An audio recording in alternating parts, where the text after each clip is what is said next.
Hey guys, and welcome. Today I'm finally doing a full beginner tutorial for Endless Paper, which is the app I use for my daily endless zoom illustrations over on TikTok.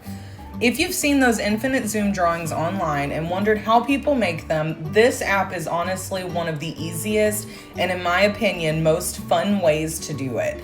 So today I'm going to walk you through the basics, starting from the very first screen all the way to creating drawings and using the infinite canvas.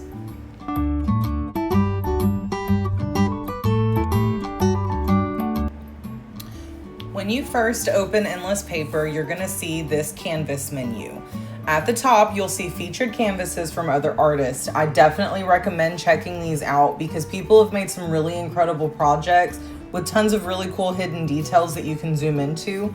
They're honestly a great source of inspiration and a fun way to see what the app is capable of. At the bottom of the screen is where all of your personal canvases are stored. To create a brand new canvas, just tap the plus button. Once you create one, Endless Paper immediately opens it up so that you can start drawing right away.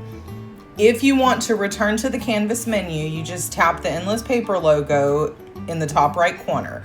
I also highly recommend naming your canvases, especially if you plan on doing larger projects, because things can get messy really fast once you start building up a lot of them. And if you ever want to delete a canvas, just press and hold and then select the delete option for the menu that it brings up and then confirm. For this tutorial, I'm gonna open one I already made so we can jump straight into the tools and setup.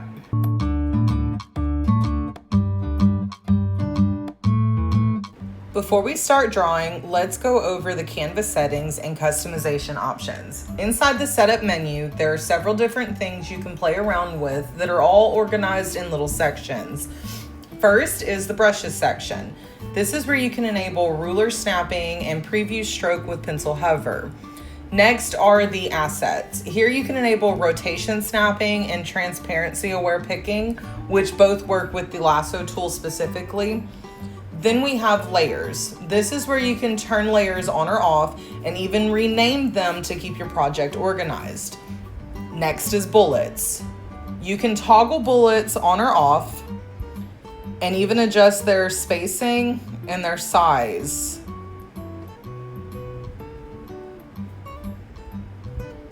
Then there's the toolbar section. This lets you customize the toolbar size, choose whether the canvas goes full screen when hiding the toolbar, enable the advanced color chooser, which I'll show you here in just a minute, and even switch to left-handed mode if needed. You can also restore the default color palettes here if you ever want to reset them. Under colors, you can change the overall canvas theme and adjust the dark mode settings. Then you have pencil actions, where you can customize how your Apple Pencil interacts with the app. And then finally, we have the miscellaneous tab. This is where you can enable drawing with your finger. Personally, I keep mine turned off since I mainly use an Apple Pencil. I personally keep most of my settings pretty simple, but it's really nice how customizable everything is depending on your workflow and your drawing style.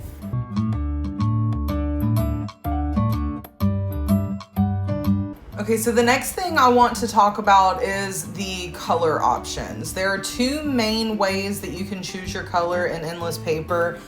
Generally, when you first get the app, it's going to come with the standard, which is just a very basic color wheel with limited options. It works great if you want something simple and straightforward, but again, it is very limited. The second option is the advanced palette, which you can toggle on in your settings underneath toolbar. It gives you a lot more control over your colors and lets you fine-tune shades much easier, especially if you do more detailed artwork or want consistency throughout a project. I generally flock to the advanced color.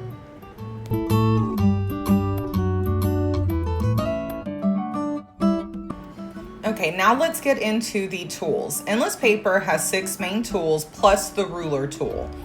So for our tools over here, we've got our pen, paintbrush, technical pen, highlighter, lasso tool, our eraser, and then down here at the bottom is our ruler.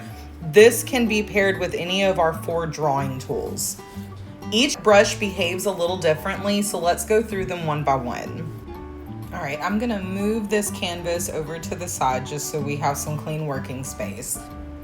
We're gonna start with the pen tool. The pen tool has two different sizing options. We have regular and heading. Both have different thickness levels, so you can switch between thinner lines and bolder strokes pretty quickly. So here is our regular, and this is our heading. One important thing to know is that the pen tool is not pressure sensitive, which means your lines stay consistent the entire time you draw. So if you want super clean, even line work, this tool works really well for that. You can also lock in your brush by using the lock button here, so it doesn't accidentally change while you're drawing if you accidentally zoom in or out, because that will affect the size of your brush. Next up is the paintbrush. This brush gives you a lot more control compared to the pen tool, but unlike the name might suggest, it isn't actually textured or painterly. Instead, the name mainly focuses on the taper because this brush is pressure sensitive. So that means the harder we press or the softer we press with our Apple Pencil, the more our lines are going to change in size. It also gives you much more control in the sizing than the pen tool does, which makes it feel more natural for drawing. We can go from as low as 0.5 millimeters all the way up to 10. And just like the other tools, you can resize it and lock your preferred brush size in place as well. All right, and then next up is the technical pen. The technical pen gives you cleaner, sharper lines. This is great for detail work, outlines, or anything where you want precision. You can adjust the sizing of this brush from 0.10 millimeters all the way up to 1. So here is our 1, and then it goes all the way down to 0.1. And then up next, we have the eraser tool. This is pretty self-explanatory, but just like the brushes, you can resize it from 2.5 millimeters all the way up to 30. You can also resize it and lock it in place if needed. Then we have the ruler tool. This pairs with any of our drawing tools, so either the pen, paintbrush, technical pen, or even the highlighter. And it does give you crisp, straight lines, and it pivots from the point that you start at, like so. One thing to note is that when you are erasing, most of the time it's either going to take a very large chunk out, or it's going to take away the entire line because it is one consistent piece. We do need to remember that we're working in a vector app, so it's not going to pick up pixels like you would in Procreate. And then the last of our main tools is our lasso tool. The lasso tool is where things can get really powerful. So with it, you can circle an object, and then it gives you the option to resize it with your fingers just by pinching and pulling. You can also tilt it, and then even duplicate it where you can have a series of similar drawings. And if you position them in a line, they will copy and paste in that line. And then in order for it to set, you just click apply. Now there are two other tools that I would like to talk about really quick. So for one, we have the eyedropper tool, which I'll color this in green. Now let's say that I go in and I change my color to this red color. Well, if you notice, it's no longer, that green is no longer in our color profile picker. So in order to choose that same color for consistency, I'm gonna click the eyedropper tool, click on the color I'm wanting to choose, and then re-click the eyedropper tool in order to close it. If you don't close it, it's gonna pick whatever color you're touching, like so. And then after you close it down, you can go back to drawing with the color that you chose. Another really cool tool in here is our color fill. So in order to color fill, you're gonna click on the little paint bucket, and you're just gonna drop the color in wherever you're wanting it to go. One thing to know about the color fill is that unlike everything else, it does not erase. It does not matter what layer you drop the color on, The eraser tool is not going to get rid of it. So just bear that in mind when you're creating, because if later on you want to erase a section and throw in some different color, it's not really gonna be an option for you to get rid of it like that.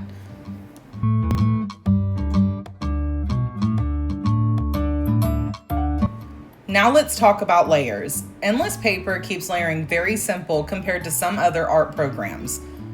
They give you 4 options. We have top, upper, lower, and bottom. I'm gonna write them out so that you can see how the layers interact with each other. So we have top, upper, lower, and bottom. So when coloring, if I choose the top section, it's gonna color over every layer, including the top. If I choose upper, it'll be under the top, but above everything else. And then it's just gonna follow suit all the way down until we get to bottom, and bottom will, like every other layer, cover itself as well.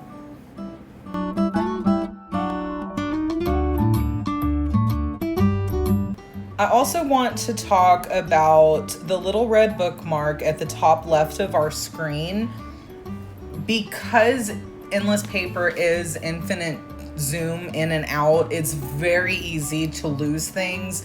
I have a canvas that I've been working on since 2023, and there are quite a few projects hidden in there that I don't even know where they're at. So I do use a lot of bookmarks when I'm working in Endless Paper. So in order to create a bookmark, you just click on the little bookmark icon, click the add, and then you can leave it as bookmark, or you can even title it as, we'll title it as tutorial. And this will keep us, it doesn't matter how far we zoom in or out. If I get lost, I can click on that bookmark and it's gonna take me back to where I set it.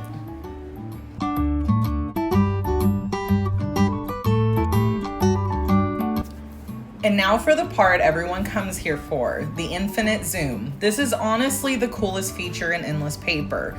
Instead of being locked to a single page size, you can just keep zooming in forever and continue drawing new scenes, details, and transitions endlessly. This is how people create those zoom illusion videos where one drawing transitions into another over and over again. You can work super small for large scenes, then zoom way in for tiny details. Or you can create entire worlds connected together on one canvas. This feature is what made me fall in love with this app in the first place. And that's the basics of Endless Paper. There's definitely more you can do once you get comfortable with it, but hopefully this gives you a solid starting point if you're brand new to the app. If you guys want, I can do more advanced tutorials. Things like creating smooth transitions, how I organize my massive projects, or how I personally make my daily endless zoom illustrations. Thanks for watching, and I'll see you on the next one.